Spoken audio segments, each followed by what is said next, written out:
কে আসছিল আমার বাসায়। ঈদ উপলক্ষে ড্রয়িং রুমটা কিভাবে সুন্দর করে সাজালাম, কি কি রান্না বান্না করলাম এবং কে সব রান্না বান্না করলো এবং তার সাথে এমন একটা দুঃখজনক ঘটনা ঘটলো, সবকিছুই পুরো ভিডিওতে থাকবে, শেষ পর্যন্ত সাথেই থাকো। হ্যালো এভরিওয়ান, আসসালামু আলাইকুম। তোমরা সবাই কেমন আছো? আমি মাহমুদা চলে আসলাম বরাবরের মতো পেজ থেকে নতুন একটা ভিডিও নিয়ে। ঈদ উপলক্ষে নতুন করে ড্রয়িং রুমটা সাজানো কেমন হয়েছে অবশ্যই বলবা। আমি ওই কর্নারের টি ট্রলিটা আর নতুন একটা ডিভাইন কিনেছি। ড্রয়িং রুম গোছানো শেষ আর এইদিকে আমি রান্না করে চলে আসলাম। সবচেয়ে মজার বিষয় হচ্ছে অনেকদিন পর আমি খুব আরাম করে বসেছিলাম। আমাকে এই মানুষটা সব রান্না বান্না করে দিয়েছিল। এখন বলে এই মানুষটাকে, ওকে আমি আমার মেয়ের মতোই ভালোবাসি। রক্তের সম্পর্ক থাকলেই যে মানুষ আপন হয় তা কিন্তু না। ওর সাথে কিন্তু আমার রক্তের কোনো সম্পর্ক নাই, তারপরে দেখো ও আমার কাছে কত আপন। ওর পরিচয়টা দিই, ওর নাম হচ্ছে সুমাইয়া। ও সিএসসি ইঞ্জিনিয়ারিং শেষ করে এখন একটা জব করে। আমার সাথে ঈদ করেছিল আর আজকে বলছিল যে আমি সবকিছু রান্না করব। সুমাইয়া কিন্তু সাংসারিক একটা মেয়ে এবং অনেক ভালো রান্না করতে পারে। আজকে আমি সুমাইয়ার হাতে চিকেন রোস্ট রান্নার রেসিপিটা শেয়ার করব। একটা মুরগির চিকেন রোস্ট আজকে রান্না করব। চিকেনের টুকরোগুলোকে একটু লবণ আর মরিচের গুঁড়ো দিয়ে মাখিয়ে ভেজে নিচ্ছে, হালকা করে একটু ভেজে নিতে হবে। আর আমাদের সুমাইয়া কিন্তু রান্নারও কোর্স করেছিল, তবে আজকে সিম্পল ভাবেই চিকেন রোস্টটা রান্না করছে। মাংসগুলো মোটামুটি ভাজা হয়ে গিয়েছে। এখন একটু পেঁয়াজ, এলাচি, দারচিনি, তেজপাতা দিয়ে ভালো করে ভেজে নিব।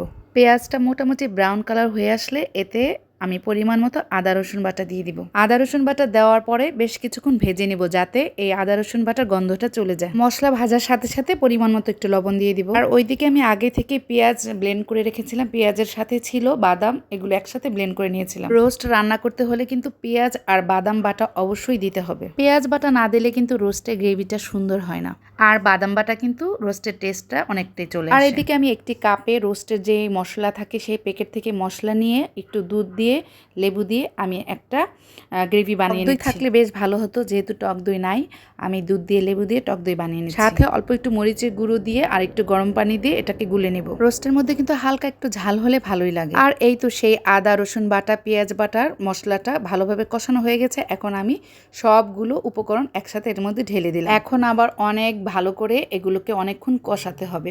মশলা যত বেশি কষাবা ততই কিন্তু রান্নাটা মজা হবে। এখন আমি একে একে করে সেই ভেজে রাখা মাংসের টুকরোগুলো এই মশলার মধ্যে দিয়ে আবার অনেকক্ষণ কষায় নেব। এই মাংসগুলোকে কিন্তু এই মশলার মধ্যে বেশ কিছুক্ষণ কষিয়ে নিতে হবে। পানি না দিয়ে মিডিয়াম আঁচে এই রোস্টগুলোকে এই মশলার সাথে অনেকক্ষণ কষাতে হবে। নিচে যাতে পোড়া না লেগে যায় সেই দিকে কিন্তু খেয়াল রাখতে হবে। পোড়া লেগে গেলে কিন্তু এই তরকারি কালারটা নষ্ট হয়ে যাবে, স্বাদটা নষ্ট হয়ে যাবে। এই তো আমার ভাজা হয়ে গেছে। এখন আমি এখানে একটু গরম পানি দিয়ে দিলাম পরিমাণ মতো। যেহেতু মাংসটা প্রথমে ভেজে নিয়েছিলাম, তারপর মশলার মধ্যে অনেকক্ষণ ধরে অল্প আছে কষাই নিয়েছিলাম, যেহেতু পানি কিন্তু বেশি দিতে হবে না, অল্প পানি দিলেই হবে। আর আমার ওই পাত্রটা একটু বেশ বড় ছিল, সেজন্য আমি এটাকে চেঞ্জ করে নিয়েছি। বাকিটা রান্না এই ছোট্ট সুন্দর কড়াইটার মধ্যেই করে নিই, যাতে এই কড়াইটা দিয়েই সবার সামনে সার্ভ করতে পারি। কড়াইটা কিন্তু অনেক কিউট আছে, তাই না?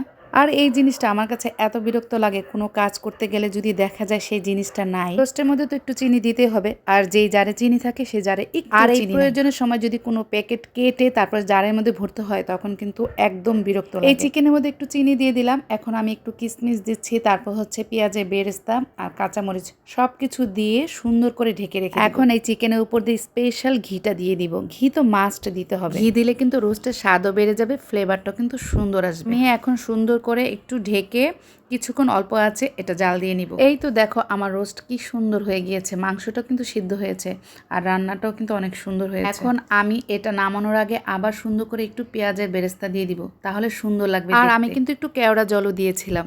ডান আমার রোস্ট রান্না। আর এইদিকে দেখো কত সুন্দর করে পোলাও রান্না করে রেখেছে, কি সুন্দর ঝরঝরে হয়েছে পোলাওটা।